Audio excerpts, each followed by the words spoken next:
گے، اس کا لہو تمہارے اوپر فرض نہیں ہے، اس کے مشن کی تکمیل تمہارے اوپر فرض نہیں ہے۔ حسن محمد تیرے بیٹے کا لہو میرے اوپر فرض ہے، حسن محمد تیرے بیٹے کا لہو میرے اوپر فرض، اس کے مشن کی تکمیل میرے اوپر فرض ہے۔ سامنے لکھنے والوں، غازیوں شہیدوں اور مجاہدوں کی دھرتی پہ مجھے خوش آمدید کہنے والوں، کنزل غرام رسول کو بھول جانے والوں، شیر عالم کو بھول جانے والوں، آپ سے کہتا ہوں ان کا مشن اتنا سا آزاد کشمیر تھا، اسی کی حکومت بنانا اور 5 سالوں میں 4 وزیر اعظم لانا، یہی ان کا مشن تھا۔ بقیہ کشمیر کو بھول جانا یہی ان کے لہو کا پیغام تھا۔ نہیں میرے بھائیوں، آپ تو جانتے ہو جو ظاہر میں کیپٹل بنایا تھا اور بڑے بزرگ نے ہمارے محسن نے وہاں سے اٹھایا تھا، مظفر آباد پہنچایا تھا،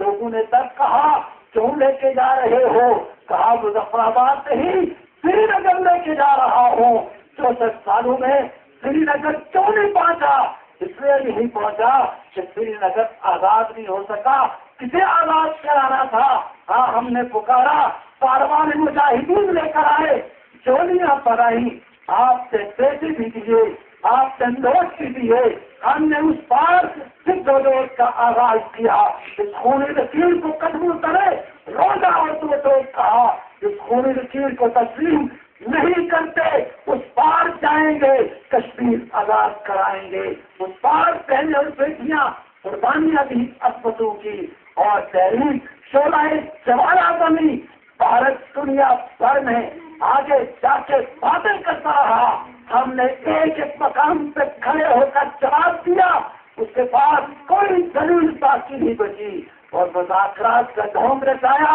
اور دوستو آج آپ جانتے ہیں اس تحریک میں شب خون کون مار رہا ہے؟ اس سیز-فائر لائن کو پڑھے لکھے لوگوں، آپ سے پوچھتا ہوں، آپ سے کہتا ہوں، اس سیز-فائر لائن کو معاہدہ شملہ کے ذریعے کنٹرول لائن کس نے بنایا؟ اس کنٹرول لائن کو آج کامرس لائن تجارت کی بنیاد کس نے بنایا ہے؟ آج جو لوگ شہداء کے لہو سے غداری کر کے حسن محمد تیری دھرتی پہ آتے ہیں، تیرے بیٹے کے لہو سے بے وفائی کرتے ہیں اور یہاں آ کر یہ کہتے ہیں آج ہم وہی شملہ معاہدہ کرنے والے، آج وہی سیز-فائر لائن کو کنٹرول لائن بنانے والوں کے نمائندے ہیں۔ ہم کبھی کوہرا لے کے آئے تھے، اب 3 تلوار لے کر آئے ہیں۔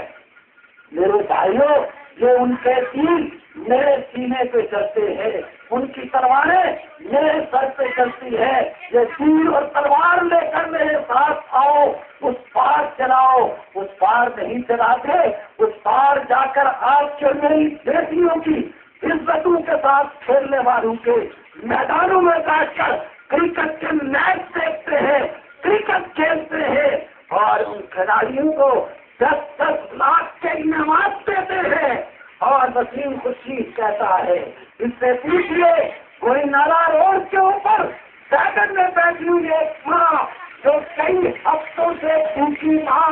جس کے پیٹ سے روٹی نہیں، جس کی چھاتی میں دودھ نہیں، اس دودھ کے لیے ترستی بھڑکتی بچی آخری ہچکی لے کر موت کی وادی میں اتر جاتی ہے، اس بچی کے لیے نہ زکات ہے، نہ اس بچی کے لیے نہ سرمایہ ہے، نہ اس کی ماں کے لیے کوئی انکم سپورٹ پروگرام ہے۔ میرے بھائیوں، یہ ظلم کے سارے سلسلے کسی اور کے سامنے نہیں، آپ کی آنکھوں کے سامنے ہے۔ اور جو لوگ اس سارے نظام کے حاشیہ برداشت جو اخبارات کے ذریعے آپ سے کہتے ہیں کہ قرآن پہ ہم نے ہاتھ رکھ کر وعدے کیے اور ان وعدوں سے گر گئے، اور آج منکرین قرآن کے الفاظ اخبارات کے اندر آپ پڑھتے ہیں۔ قاری صاحب، ریاض صاحب، میں نہیں منکرین قرآن کہتا، میرے بھائی ہیں، میں انہیں مسلمان سمجھتا ہوں۔ منحرفین حلف تو ہے، منکرین قرآن نہیں کہنا چاہیے، اپنی زبان سے کہتے ہیں۔ سابق وزیر اعظم بھی کہتا ہے، سابق اسپیکر بھی کہتا ہے، اور پھر آپ کے سامنے آ کر پیش ہوتے ہیں کہ ہم قرآن سے ہاتھ رکھ کر پھر جانے والے، ہم آپ سے وعدہ کرتے ہیں سڑکیں بھی دیں گے، ٹوٹی بھی دیں گے، سکول بھی دیں گے، ڈسپنسری بھی دیں گے، اور پھر قاری صاحب کہیں تو پھر میرے اللہ کہتے ہیں سمنن قلیلا، اس سے چھوٹی قیمت میں اسلام کو بیچنے والوں کوئی اور بات اللہ نہیں کہتے، یہی بات کہتے ہیں مجھ سے جانوں کا سودا کرنے والوں ان اللہ اشتری من المؤمنین انفسهم واموالهم بان لهم الجنہ، اللہ نے خرید لیے ایمان والوں سے ان کی جانیں اور ان کے مال جنت کے بدلے، اور جنت کے بدلے بک جانے والوں کن چوٹیوں کی بات کرتے ہو، کن کھمبوں کی بات کرتے ہو، یہ تو آپ کا حق ہے۔ آپ کچھ لوگ یہ بات کہتے ہیں کہ تعمیر و ترقی کو انتخابات سے نہ جوڑو، وہ برخودارا تو وہاں ٹھہر نہیں پایا، وگرنہ تجھے پتا چلتا کہ سارا بجٹ اسمبلی پاس کرتی ہے، یہ بجٹ کی الوکیشن یہ اسمبلی کرتی ہے، تعلیم پہ کتنا لگانا ہے، صحت پہ کتنا لگانا ہے، تعمیرات پہ کتنا لگانا ہے، ایگریکلچر پہ کتنا لگانا ہے، تحریک آزادی پہ کتنا لگانا ہے، یہ کام اسمبلی کا ہے۔ ہاں میرے بھائی ہو، اسمبلی بجٹ بنائے گی، ترجیحات متعین کرے گی، بجٹ پہ پروویژن ہوگی تو تب میڈیکل کالج بنے گے، تب ڈاکٹر ملیں گے، اور جب یہ تعین نہیں ہوگا اسمبلی کی پبلک اکاؤنٹ کمیٹی بجٹ پہ عمل درآمد کا جائزہ نہیں دے گی تو 10 سالوں کے بعد آپ کا میرا رونا ریاض صاحب اسی طرح باقی رہے گا۔ آج کیوں کسی بازار میں صبح آپ کو رنگ جان کی پتیاں نظر آتی ہے، کچھ سفید ٹوپیوں والے نظر آتے ہیں، پوچھو یہ کیا مخلوق ہے، کہتے ہمارے بچے ہیں، کہاں جا رہے ہیں، مفتی حکیم کے پاس جا رہے ہیں، یہ ہمارے بچے ہیں، کہاں جا رہے ہیں، ریاض کے پاس جا رہے ہیں، کیوں جا رہے ہیں، قرآن پڑھنے جا رہے ہیں، سید بنات ٹوپیوں والے ہیں، یہ کس کے بچے ہیں، کہتے یہ بھی ہمارے بچے ہیں، یہ کہاں جا رہے ہیں، یہ انگریزی پڑھنے جا رہے ہیں، یہ کالی وردی والے کون ہیں، یہ سرکاری اسکول جا رہے ہیں، یہ رنگ برنگی والے کون ہیں، یہ پرائیویٹ اسکول میں جا رہے ہیں، وہ پرائیویٹ اسکول والے تو رک جا، تو بیٹا کس کا ہے، کہتا ہے پرنسپل صاحب کا، اور تو بتا تو بیٹا کس کا ہے، کہتے ہیں ہیڈ ماسٹر صاحب کا، اور تو بتا تو بیٹا کس کا ہے، کہتے ہیں ماسٹر صاحب کا۔ یہ سارے پرنسپلوں کے، سارے ہیڈ ماسٹروں کے، یہ سب کے بچے پرائیویٹ اسکولوں میں جا رہے ہیں، کیوں سرکاری اسکولوں میں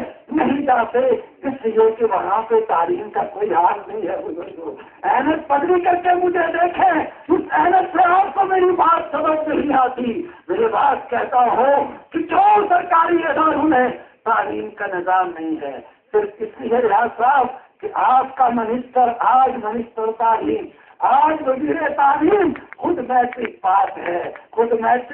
ہے، ڈیو سے پوچھو کہ ڈیو صاحب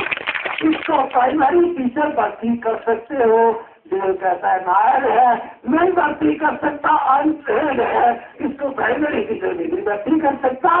اور لوگوں